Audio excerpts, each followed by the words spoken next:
Rakyat Turki kembali memberikan hak suaranya untuk menentukan pemimpin dan anggota parlemen Turki mendatang. Pemilu presiden dan parlemen ini digelar serentak pada Minggu 14 Mei 2023 waktu setempat.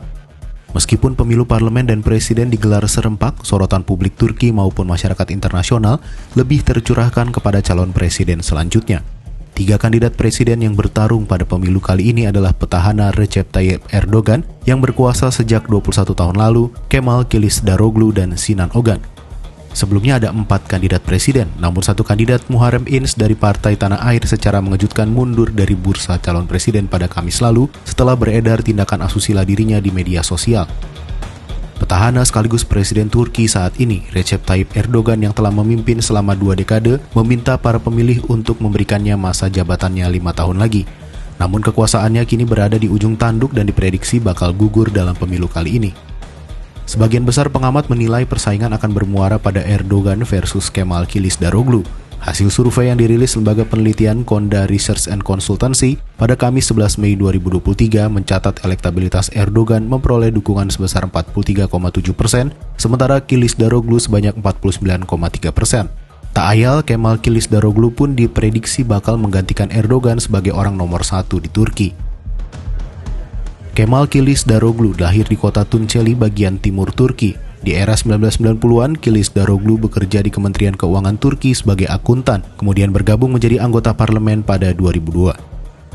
Kılıçdaroğlu kemudian menjadi pemimpin partai oposisi sekuler utama Turki, Partai Rakyat Republik, dan dikenal oleh para pengikutnya sebagai politisi yang bersih dan memperjuangkan nilai-nilai sekuler.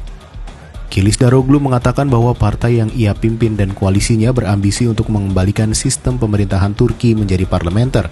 Sebelumnya, Turki sempat memiliki pemerintahan parlementer, tetapi diubah oleh Erdogan menjadi presidensial yang kuat dalam referendum tahun 2017. Kılıçdaroğlu juga menyatakan keyakinannya bahwa aliansi bangsa akan mendapatkan suara mayoritas yang dibutuhkan di parlemen untuk mewujudkan Turki sebagai negara parlementer lagi.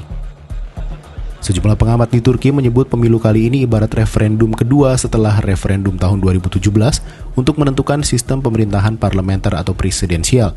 Jika Erdogan menang, berarti rakyat Turki menginginkan sistem presidensial berlanjut. Sebaliknya, bila Kılıçdaroğlu menang, berarti rakyat Turki ingin mengubah lagi ke sistem parlementer. Sementara itu, hasil mengejutkan diperlihatkan petahana Recep Tayyip Erdogan dan para pendukungnya sepanjang perhitungan suara pemilihan presiden. Bila dalam beberapa kali jajak pendapat, para pemilih cenderung mendukung calon presiden Kemal Kılıçdaroğlu dari oposisi, perhitungan suara sementara justru memperlihatkan sebaliknya, Erdogan unggul atas Kılıçdaroğlu. Meski unggul dalam perhitungan sementara, dukungan terhadap Erdogan tidak lebih dari 50%. Dengan begitu, Erdogan dan rivalnya Kemal Kılıçdaroğlu akan bertarung kembali pada pemungutan suara putaran kedua yang akan berlangsung 2 pekan lagi. Hasil penghitungan suara yang dikutip dari kantor berita Anadolu hingga Senin 15 Mei 2023 pukul 08.30 waktu Indonesia atau sekitar pukul 04.30 waktu setempat memperlihatkan bahwa surat suara yang masuk sudah sekitar 97,87%. Dari penghitungan surat suara yang masuk itu, Erdogan mendapat dukungan dari 49,35% pemilih, sementara rivalnya Kılıçdaroğlu mendapat dukungan dari 44,95% pemilih.